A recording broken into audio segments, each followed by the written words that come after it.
my name is Michael Burgis, and I'm a legal certified specialist in California workers' compensation. I'm just getting back from court, and I got a lot of questions about the coronavirus and its implication for workers' compensation benefits.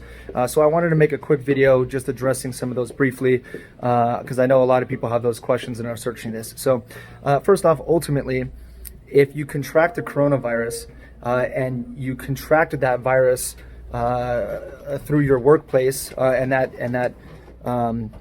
illness arose out of and was within the course of your employment, theoretically that would be a valid workers' comp claim. Now, for the most part, workers' comp, the way the value of that case is based on permanent disability.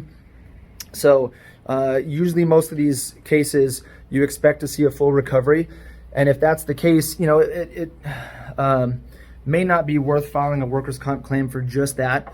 However, that person would absolutely be entitled to temporary disability.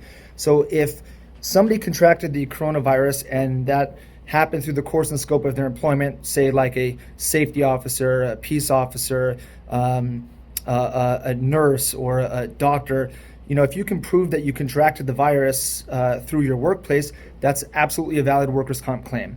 Now, the injured worker would be entitled to 2/3 of their salary during the period of time they were totally temporarily disabled for this illness. So if you're quarantined and you can't go to work for a month, or if there's severe complications and you're debilitated for much longer than a couple weeks, then yeah, you're absolutely entitled to 2/3 of your salary while you're off work, tax-free.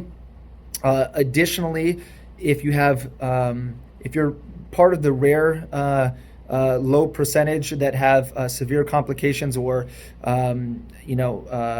hopefully not the case, but in the rare instances of a death case, that is absolutely a valid workers' comp claim. So if it's nothing more than a 2-week illness and you have a full recovery, probably not worth filing or considering, in my personal opinion. That being said, if there's severe complications, including prolonged hospitalization, substantial medical bills, or you do not have a complete recovery and you have permanent disability, or the worst case scenario, a death case, you are absolutely potentially entitled to legal benefits, and I recommend you call a workers' comp attorney, or look at burgislaw.com, or feel free to give us a call. If you have any questions, we have the answers. Thank you.